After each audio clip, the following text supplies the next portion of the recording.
Hey guys, welcome to my channel. So today's video is going to be dealing with a chronic illness while in the middle of a pandemic. I didn't really plan out this video, so it's kind of more or less it popped into my head. It's like, how do you plan a video like this? And there's not really a way to plan this video because you don't really know when you're going to be able to film it and how you're going to feel when you film it and all that, especially for me. So because yesterday I was going to film it and I just didn't feel like filming it, so today when I'm feeling like filming it, I'm filming it. So yeah, this isn't really planned. It's more or less sit down and talk about how I'm dealing with my chronic illness in the middle of a pandemic. So I have posted my chronic illness story before. I'll link it either in the cards somewhere or in the description box below, or maybe at the end of this video. So yeah, I have had a chronic illness since I was 16, so 11 years, well, going on 11 years, it'll be 11 years in June. I have autoimmune hemolytic anemia, AIHA. I just call it anemia, it's just easier. And then when people ask, I explain it a little bit more. But I'm not going to explain it, and I'm not going to go into the whole details. So if you want more details, you're going to have to watch my chronic illness story. But for me, like, I'm extremely lucky. I did not have a job that was marked as essential. So when all this started, I wasn't going to work. Well, I was working when all this started, and then like 2 weeks after it hit the state that I'm in, we were shut down and we didn't have a job anymore. And there are times where I hate being marked not essential, and there are other times I love it because I'm not out in it. I'm not possibly getting it. And for me, because I do have a chronic illness, I am at a higher risk for getting coronavirus or whatever you want to call it. Because it seems like around here it's either you have corona or you have COVID, and I don't want to offend anybody by what I'm calling it, so we're just going to call it the pandemic.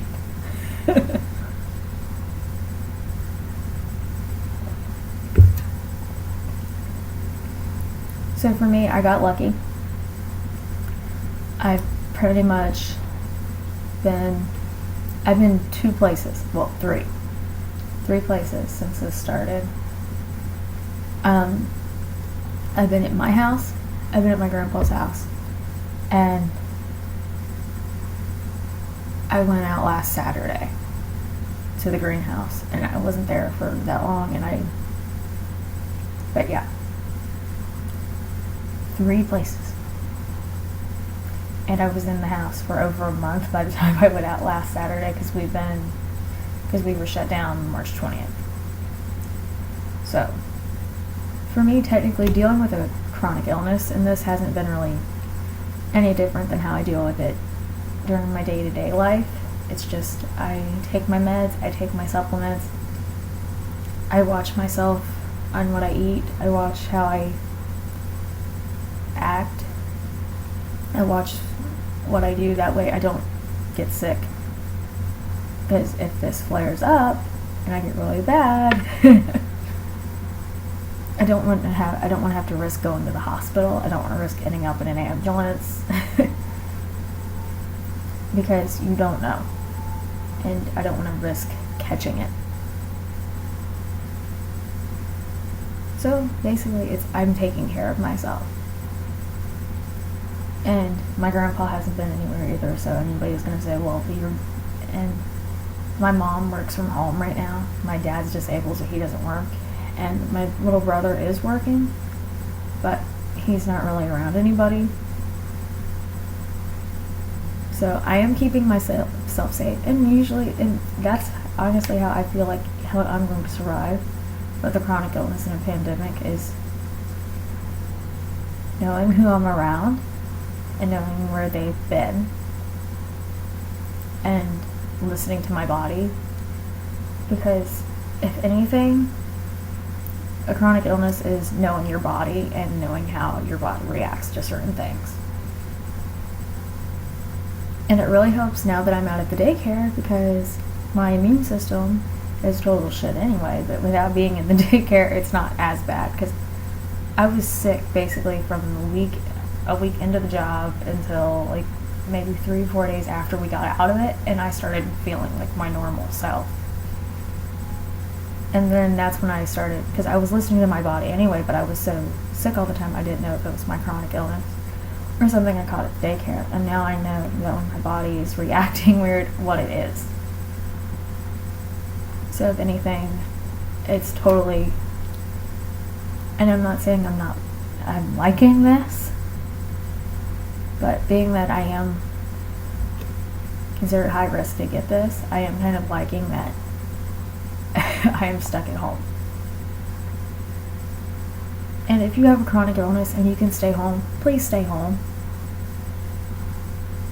Because if it would have been up to me, because sometimes there are times I wish I was essential, and I am a volunteer firefighter, but right now, where I'm at, I'm not being called out to help, and until I get called out to help, I'm not going anywhere. And I think that's the best thing for me. I'm just going to kind of stay here unless something comes up where I do have to go help. But right now, I'm not essential, and because I do have a chronic illness, I am extremely thankful for that. And if you want to know how I'm doing mental health wise, there will be a video on that next week. So keep an eye out for that because I am going to post that as well. So that is how I'm dealing with a chronic illness in a pandemic. I am keeping up on, I'm making sure I have my meds. I'm making sure I have everything I need, like food and medicine and supplements and everything. And I'm trying to make sure I don't get too stressed out, because stress is not going to help me. So, yeah, and I am listening to my body like I always do. And when I do these videos, it's kind of it's almost like that's what I preach, because a chronic illness is listening to your body, because that's how you know when something is wrong. So that is how I'm surviving a pandemic with a chronic illness. If you like this video, give it a thumbs up. If you've not done so already, hit the red subscribe button down below. Other than that, thank you for watching, and I'll see you in my next one. Bye bye.